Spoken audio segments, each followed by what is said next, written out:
Bismillahirrahmanirrahim. Assalamualaikum warahmatullahi wabarakatuh. Kami dari kelompok 6 akan mempresentasikan hasil yang telah kami buat ya, makalah yang telah kami buat selama hampir 2 minggu, yaitu makalah dengan mata kuliah manajemen telekomunikasi pada kami yang kelompok 6 berjudul perubahan paradigma bisnis telekomunikasi. Kami dari kelompok 6 beranggotakan yaitu saya sendiri Ilham 2311073003. Dan saya Ilham Fajri Maulana dengan NIM 1207-2015. Oke, baik. Baik, masuk ke latar belakang. Industri telekomunikasi mengalami perubahan besar seiring perkembangan teknologi dan kebutuhan masyarakat.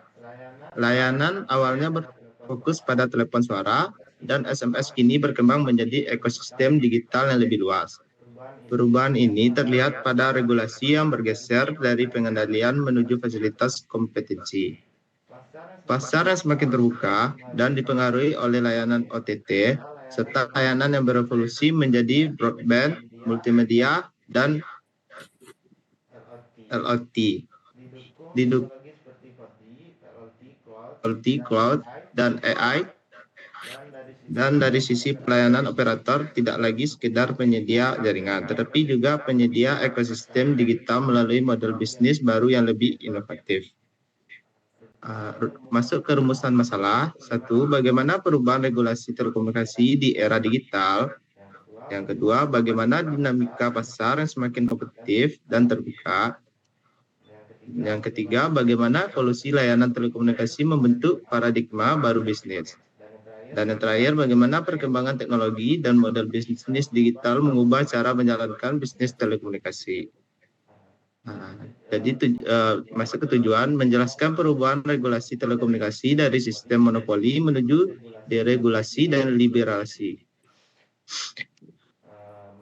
Menganalisis pergeseran pasar telekomunikasi dalam menghadapi kompetisi global dan layanan digital. Menganalisis perubahan layanan dari layanan dasar hingga layanan digital dan konvergensi. Mengidentifikasi peran teknologi dan model bisnis digital dalam mendukung transformasi bisnis telekomunikasi. Dan masuk ke perubahan paradigma regulasi dalam bisnis telekomunikasi di era digital. Pada awalnya, layanan telekomunikasi dikelola secara monopoli oleh pemerintah untuk menjaga stabilitas dan pemerataan layanan dan harga. Namun sistem ini membuat inovasi dan perkembangan teknologi menjadi lambat.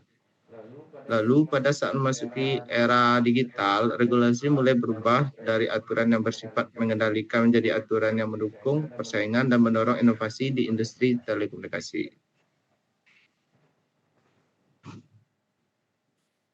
Baiklah, masuk ke perubahan paradigma regulasi di era digital dapat dilihat dari beberapa aspek. Yang pertama itu dari pengendalian menuju fasilitasi. Itu fokus regulasi bergeser menjadi mendukung kompetisi sehat. Lalu menjamin level playing field bagi semua operator termasuk layanan digital.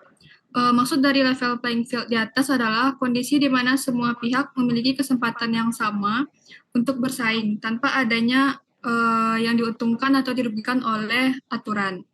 Lalu yang kedua, pengelolaan spektrum yang lebih fleksibel. Spektrum dikelola melalui sistem lelang, share spektrum, dan mekanisme dinamis. Lalu mendukung teknologi 5G, 4G, 5G hingga 6G. Maksud dari spektrum di sana adalah jalur udara tempat sinyal telekomunikasi berjalan. Sedangkan sistem lelang adalah cara pemerintah membagikan atau memberikan izin pengguna suatu sumber daya seperti spektrum frekuensi telekomunikasi melalui proses penawaran. Lanjut ke yang ketiga, itu net neutrality dan perlindungan konsumen. Di sana merupakan semua data harus diperlakukan setara tanpa diskriminasi. Fokus pada keamanan data, kualitas layanan, dan tarif wajar. Yang keempat itu menghadapi tantangan OTT atau over the top. Layanan OTT seperti WhatsApp, Netflix, YouTube memanfaatkan jaringan operator tanpa regulasi setara. Sedangkan regulator mencoba menyeimbangkan persaingan dan melindungi konsumen. Yang kelima itu regulasi untuk inovasi dan investasi. Regulasi harus adaptif agar mendukung 5G, IoT, cloud, AI, dan inovasi lintas industri. Regulasi yang kaku menghambat investasi. Jika regulasi terlalu kaku, operator sulit berinvestasi dan inovasi akan terhambat. OTT itu adalah layanan digital yang berjalan di atas jaringan internet milik operator telekomunikasi tanpa harus membangun jaringan sendiri dan tanpa mengikuti aturan telekomunikasi tradisional. Lanjut ke dinamika pasar telekomunikasi yang semakin kompetitif dan terbuka.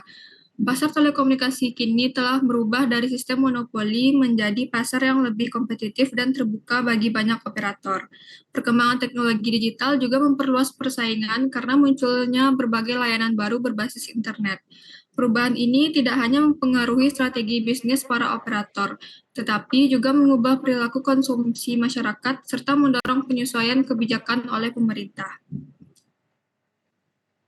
Lanjut ke dampak dinamika pasar telekomunikasi. Yang pertama itu bagi konsumen, mendapatkan lebih banyak pilihan layanan, lalu harga layanan menjadi lebih kompetitif, akses internet semakin luas dan mudah dijangkau.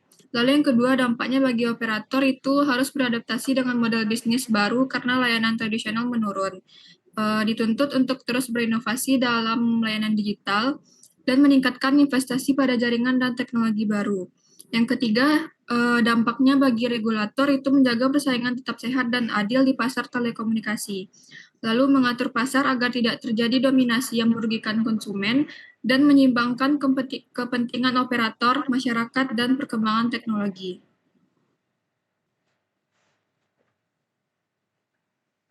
Lanjut ke layanan dalam bisnis telekomunikasi. Secara umum, layanan dalam bisnis telekomunikasi dapat dibagi ke dalam 4 tahap, yaitu layanan dasar, layanan nilai tambah, layanan berbasis data dan digital, serta layanan konvergensi. Yang pertama itu layanan dasar atau basic service. Dia fokus pada telepon tetap, SMS, dan panggilan suara. Internetnya masih berupa dial-up dengan kecepatan rendah. Dial-up itu internet zaman dulu yang memakai telepon rumah dan sangat lambat.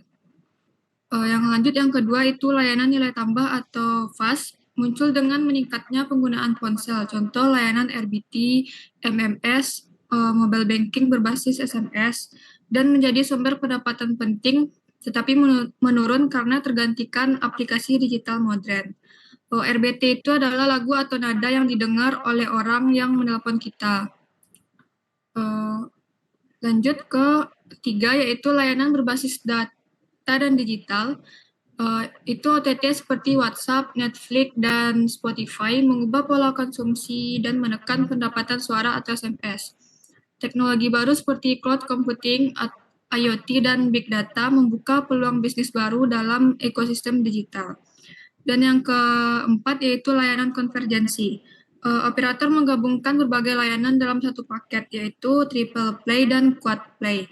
Triple play ini adalah internet, ditambah TV kabel, dan telepon. Sedangkan quad play itu ditambah layanan mobile.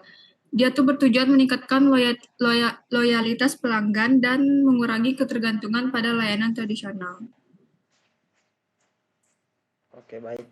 Setelah tadi dijelaskan oleh teman-teman ya, yang berupa tadi juga sudah menjelaskan perubahan, terus pasar telekomunikasi juga dengan perubahan layanan dan peran teknologi. Maka kita akan masuk ke dampak perubahan layanan telekomunikasi.